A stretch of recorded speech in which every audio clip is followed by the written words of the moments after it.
नमस्कार. राष्ट्रपती निवडणूक ते राजवट असा एक विलक्षण प्रवास कदाचित महाराष्ट्राच्या राजकारणाचा होणार आहे. जुलै महिन्यामध्ये राष्ट्रपती पदाची निवडणूक येऊ घातलेली आहे आणि या निवडणुकीमध्ये भारतीय जनता पक्षाला आपला राष्ट्रपती पदाचा उमेदवार निवडून आणणं सोपं आहे.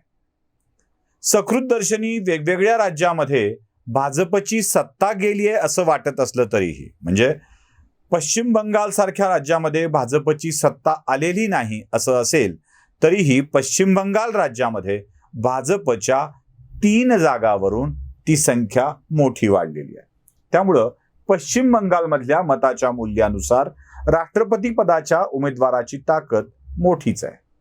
महाराष्ट्रामध्ये भारतीय जनता पक्षाचं सरकार नाही असं दिसत असलं तरीही 106 ही सर्वोच्च संख्या घेऊन प्लस काही अपक्ष अशी संख्या घेऊन भारतीय जनता पक्ष महाराष्ट्रामधल्या मतांचा मोठा वाटा घेऊन आहे.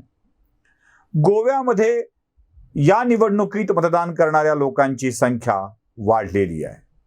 उत्तर प्रदेशामध्ये 10-20 ही संख्या कमी झाली असली तरीही त्याची चिंता करण्याची कारण नाही अशी एकूण भाजपसाठीची स्थिती आहे.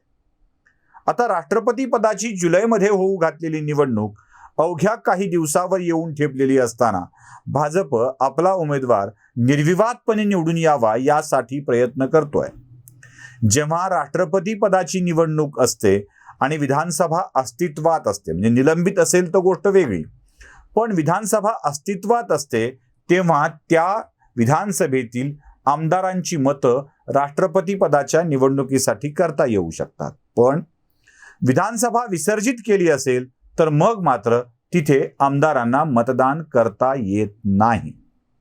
राष्ट्रपती पदाची जुलैमधली होऊ घातलेली निवडणूक निर्वेधपणे पार पाडावी यासाठी भारतीय जनता पक्ष अगदी इमाने इतबारे आणि प्रामाणिकपणे काम करतो आहे हे आपल्या सगळ्यांच्या लक्षात आलं असेलच. कोणत्याही स्थितीत नरेंद्र मोदींना हवा असलेला राष्ट्रपती विराजमान झाला पाहिजे यासाठीचेच प्रयत्न सुरू आहेत. आता याच निवडणुकीत कोणताही दगाफटका होऊ नये याची काळजी जाणीवपूर्वक घेतली जाते आहे. त्यामुळं जुलैला राष्ट्रपती पदाची निवडणूक होईपर्यंत तरी महाराष्ट्रातली विधानसभा अस्तित्वात राहील अशी स्थिती आहे. आता यामध्ये अनेकांना प्रश्न पडला असेल की भारतीय जनता पक्ष राष्ट्रपती राजवट का लावत नाही. मला स्पष्ट करायचं आहे की राष्ट्रपती राजवट आत्ता लागू करून जर विधानसभेच्या निवडणुका जाहीर केल्या गेल्या तर 106 भाजपच्या आमदारांचं बळ जे राष्ट्रपती पदाच्या निवडणुकीत वापरता येऊ शकणार आहे ते वापरता येणार नाही. आणि सगळ्यात मोठी गोष्ट, विधानसभा अध्यक्षांची गुप्त मतदानानं होत असलेली निवडणूक ही सातत्यानं टाळण्याचं काम महाविकास आघाडी सरकारच्याकडून होतं आहे. खरं तर गुप्त मतदान पद्धतीनं विधानसभा अध्यक्षाची निवड घेण्यामध्ये महाविकास आघाडीला धोका कोणता वाटतोय हेच समजायला मार्ग नव्हता. धोका एकच होता की या निवडणुकीत जर महाविकास आघाडीचा पराभव झाला असता, अन्य कोणता उमेदवार निवडून आला असता तर तांत्रिकदृष्ट्या विधानसभा अध्यक्षाच्या निवडणुकीतला पराभव हा सरकारचा पराभव समजला जातो. अर्थात तो पराभव मानून सरकारला पायउतार व्हावं लागतं असं अजिबात नाही आहे, पण सरकार पक्षानं दिलेला उमेदवार विजयी झाला नाही याचा अर्थ सरकारचं बहुमत सभागृहात उरलेलं नाही असा होतो. म्हणूनच महाविकास आघाडी विधानसभा अध्यक्षांची निवड आवाजी मतदानानं घेण्याचा प्रयत्न करत आहे. कुठेतरी पाणी मुरतंय हे नक्की आहे आणि ते पाणी कुठे मुरतंय हे समजण्यासाठीचं एक मोठं ठिकाण असेल ते म्हणजे राष्ट्रपतींची निवडणूक. माफ करा, राजवट शब्द वापरला, राष्ट्रपतींची निवडणूक. आता राष्ट्रपतींच्या निवडणुकीमध्ये महाराष्ट्रातून होणारं मतदान कसं असेल हे एक तपासून बघणं गरजेचं आहे. तसं बघितल्यावर भाजप आणि भाजपचे मित्रपक्ष मिळून 114-15च्या वर भाजपला मतदान पडायला नको आहे.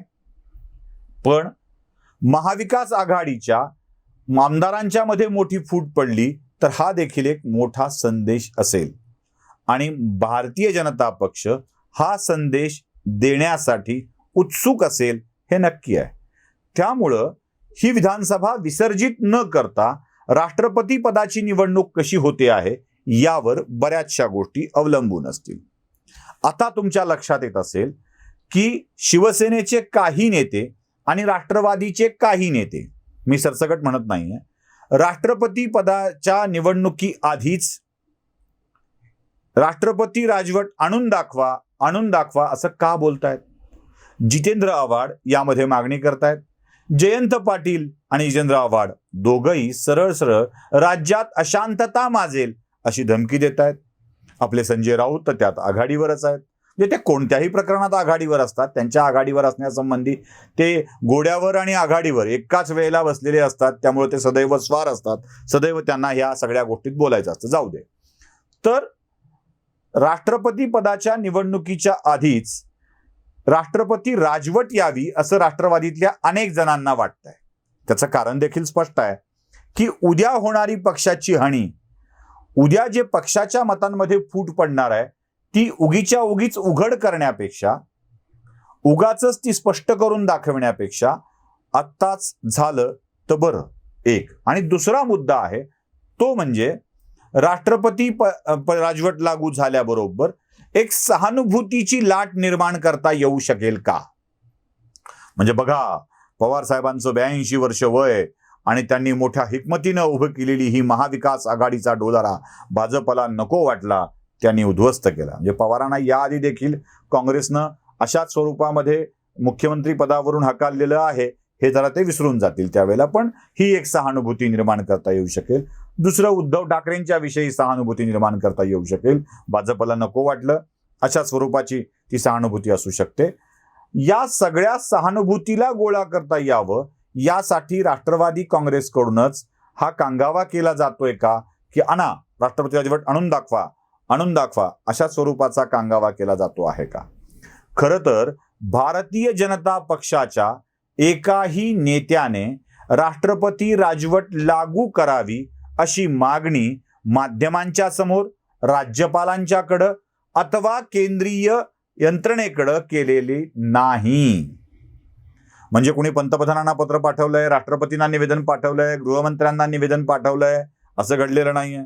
राज्यात राज्यपालांना निवेदन पाठवलंय असं घडलेलं नाहीये.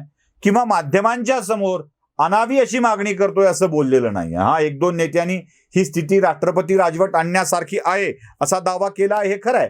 पण तरीही अशा स्वरूपाची मागणी कोणी केलेली नाहीये. तरीही ही मागणी केली आहे अशा आशयाचं वातावरण माध्यमांच्या मधून निर्माण होत आहे.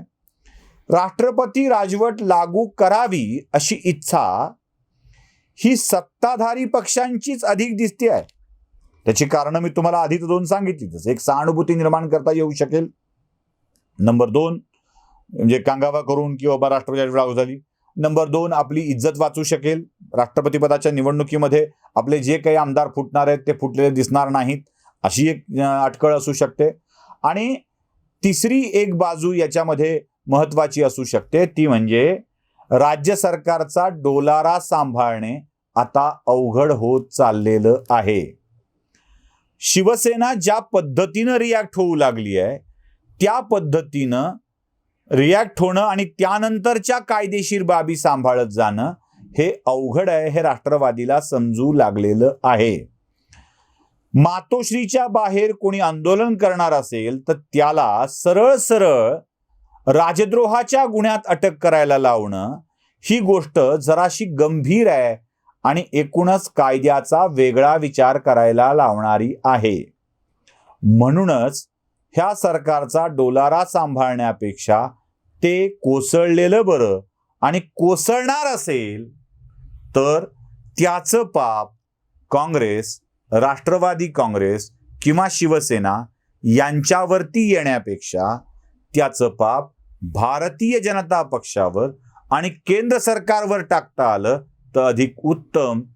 अशा स्वरूपाची ही रणनीती असू शकते. या सगळ्या चर्चांच्या पलीकडे जाऊन जर आपण विचार केला तर महाराष्ट्रामधली विधानसभेची निवडणूक ही अगदी जवळ येऊन ठेपली आहे असं म्हणायला वाव येतो.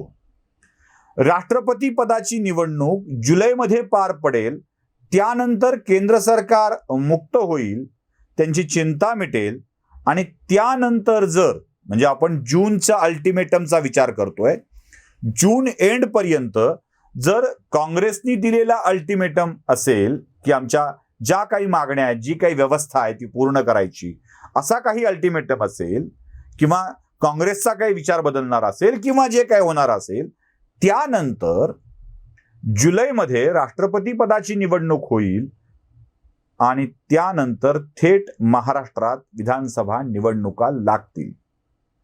याला अजून एक जोड अशी आहे की महाराष्ट्रासोबत म्हणजे आणखी 4 राज्यांच्या विधानसभा निवडणुका त्याच काळामध्ये म्हणजे नोव्हेंबर डिसेंबर या कालखंडामध्ये होणार आहेत.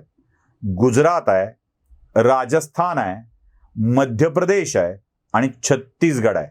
या 4 राज्यांच्या निवडणुका देखील याच टप्प्यात होणार आहेत. या 4 राज्यांच्या सोबत 5वं एक महाराष्ट्र राज्य विधानसभा निवडणुकीसाठी येऊ शकतं का? म्हणजे पुन्हा एक लॉट असा वेगळा होऊ शकतो.